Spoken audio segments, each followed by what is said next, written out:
Learning by doing. Belajar dengan cara mempraktekannya. Artinya dengan mempraktekkan sesuatu sebenarnya kita sedang belajar, atau metode belajar yang terbaik adalah ketika kita mempraktekannya. Saya pernah dengar dulu ada orang yang bilang ini, ketika dia diajak untuk pelayan, dia bilang, aduh saya mah belum bisa, saya harus kuasai dulu ini, kuasai dulu skill ini, skill itu, dan sebagainya. Kalau dia pemusik, gue baru bisa mencet-mencet doang nih, belum bisa yang lain, dan sebagainya gitu. Nah mereka entah apa yang ada di kepalanya, apakah mereka berpikir mau kasih yang terbaik buat Tuhan, mereka harus jago dulu dalam pelayanan baru mereka mau melayani, atau sebenarnya mereka itu adalah kesombongan yang terselubung aja. Jadi sebenarnya mereka emang males aja pelayanan. Mereka memang nggak mau pelayanan aja, tapi mereka membungkusnya dengan bahasa-bahasa atau kalimat-kalimat yang kesannya seperti rendah hati.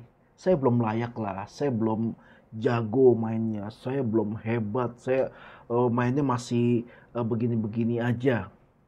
Padahal kalau kita lihat mainnya bagus. Mereka ada banyak juga sih yang mereka tunggu di belai-belai dulu baru mau pelayanan. Enggak kok, kamu enggak jelek kok, kamu bagus kok. Ayolah pelayanan ya, bantu gereja ya. Harus dimohon-mohon seperti itu dulu. Nanti ujung-ujungnya baru pelayanan. Nanti kalau ada konflik, mereka akan bilang, lah kan gua udah bilang gua nggak mau pelayanan, lu aja yang maksa. Nah sebenarnya ini juga sebuah fenomena yang lucu di kalangan gereja. Padahal ketika kita dipanggil Tuhan, kita mengikut jalan Tuhan, status kita tuh sebenarnya adalah hamba Tuhan. Kita nih hamba. Hamba adalah orang yang nggak punya hak jawab, nggak punya hak membela diri. Jadi kalau majikannya ngomong ini, nurut udah. Andai kata disuruh, ayo pergi ke tengah lautan, bertarung lawan ikan hiu misalnya, nurut harus, nggak boleh ngelawan. Bahkan ya kalau ngomong budak ya, kalau mereka sampai dibunuh sama tuannya, mereka nggak punya hak untuk melaporkan, atau keluarganya melaporkan tindakan majikannya, nggak bisa. Budak tuh udah bener-bener kayak nggak punya harga, terserah majikannya dia mau diapain. Nah, ketika kita mengaku diri sebagai hamba Tuhan, mental seperti itu yang harusnya kita bawa, yaitu apa yang Tuhan katakan, ya kita lakukan aja. Nah, firman Tuhan bahkan bilang gini, kerjakanlah keselamatanmu dengan takut dan gentar, dan sebagainya, baca sendiri Alkitab. Itu kan sudah perintah, kerjakan keselamatanmu. Jadi, kalau kita bilang kita ini adalah orang percaya, kita anak Tuhan, kita hamba Tuhan, tapi nggak mau melayani, sebenarnya patut dipertanyakan hatinya.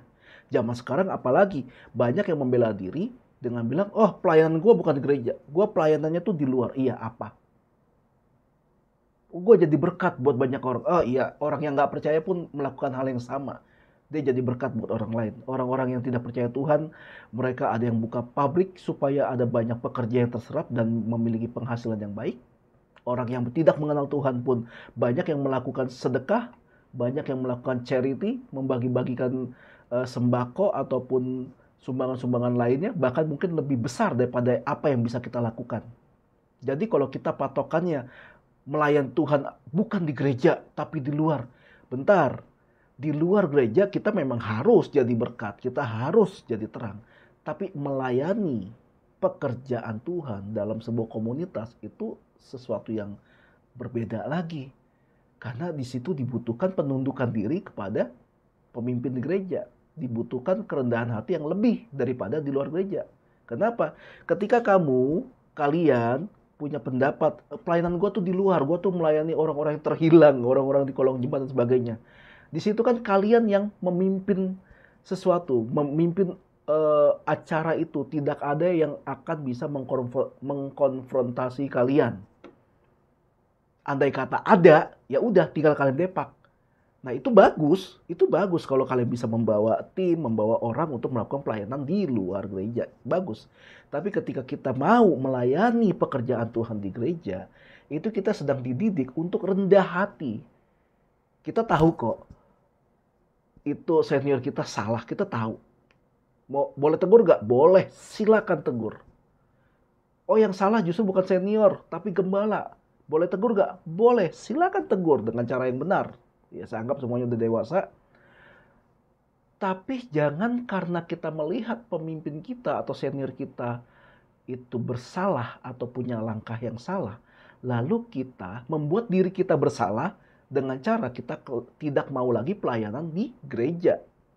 Di gereja tuh butuh generasi baru. Di gereja tuh butuh orang-orang generasi-generasi yang lebih muda untuk mengambil tempat supaya nanti ketika generasi yang tua tidak mampu lagi melakukan pelayanan, ada yang meneruskan sehingga komunitas ini tempat di mana katanya kalian bertumbuh, tempat di mana katanya kalian menerima firman, tempat di mana katanya kalian bertobat di sana, akan bisa terus melanjutkan pelayanannya sebagai sebuah gedung gereja atau sebagai sebuah komunitas.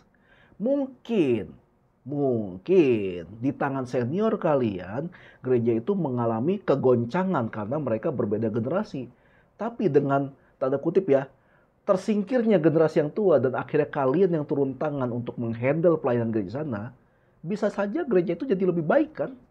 Kan kalian yang lebih paham kalau kalau banyak kelakuan dari senior kita yang tidak relate lagi dengan orang-orang zaman sekarang. Kalian lebih paham. Dan harusnya kalian akan lebih relate dengan generasi berikutnya lagi. Karena suatu hari nanti pun kalian akan menjadi generasi yang tua dan tersingkir juga, kemudian akan diganti lagi generasi yang baru. Jadi bedakan melayani di luar bidang gereja dan melayani di dalam komunitas di mana kita itu beribadah. Itu keduanya harus dilakukan. Di keluargamu, kamu harus jadi berkat, harus. Di tempat kerja, kamu harus jadi berkat. Dimanapun harus jadi berkat. Tapi melakukan pekerjaan Tuhan di komunitas di mana kita ada, itu sesuatu yang lain dan ada juga perintahnya di firman Tuhan. Kalau kalian baca dalam surat uh, Timotius, dalam kitab Ibrani, janganlah menjauhi pertemuan-pertemuan ibadah seperti yang dibiasakan. Jadi jangan menjauhi pelayananmu. Dan dikatakan lagi di tempat lain, di ayat yang lain, ketika kamu berkumpul, hendaklah masing-masing kamu mempersembahkan sesuatu. Kalau kita baca lagi kalimat berikut di sana, itu berbicara tentang pelayanan.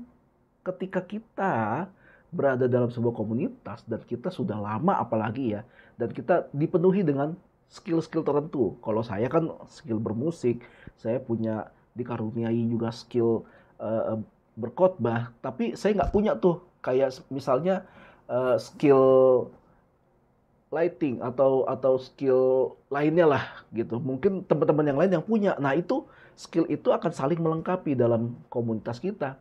Jadi, jangan pernah menjauhi ibadah, jangan juga pernah berhenti pelayanan. Kita punya tugas atau punya hak untuk menegur pemimpin kita yang bersalah, tapi tidak dengan cara keluar dari pelayananmu. Abis udah keterlaluan dikasih tahu juga nggak pernah mau denger, capek lah. Oh, kalau kayak gitu, solusinya adalah silakan pindah gereja dan melayani di sana. Mungkin tempat situ akan menjadi tempat lebih baik. Jangan sampai kalian tidak melakukan tugas untuk melayani pekerjaan Tuhan. Disinilah letak kesalahan kita nanti. Apalagi zaman sekarang yang dari zaman COVID sudah, gereja ibadah itu kan nggak perlu di gedung gereja. Kita gereja. Ya jangan primitif gitu juga lah punya pola pikir. Kita harus mengakui juga itu gedung gereja juga gereja. Nyata malah di mana tempat orang kalau tiba-tiba mungkin mereka dapat ilham dari Tuhan dan pengen menjadi orang percaya, mereka akan mencari gedung gereja, bukan mencari kalian. Apalagi kalau mereka nggak kenal kalian gitu maksudnya. Jadi ada tempat khususnya. Nah kalau tempat khusus itu nggak ada yang melayani, ya gimana orang yang bertobat ini bisa diarahkan ke arah yang lebih baik? Kalau semuanya berpikir bahwa pelayanan itu nggak harus di gereja. Makanya learning by doing. Saya kalau khotbah pun saya pikir saya mengajar orang. Enggak. Ternyata saya malah belajar dari khotbah saya sendiri. Kalau saya bermain musik, saya pikir saya akan melayani jemaat. Enggak juga. Iya, tapi enggak juga. Ternyata saya malah belajar juga dari pelayanan saya ketika saya melayani musik. Saya dapat ilham baru, aransemen baru, dan sebagainya. Jadi learning by doing. Jangan pernah menjauhi pelayanan dan ibadah kalian hanya karena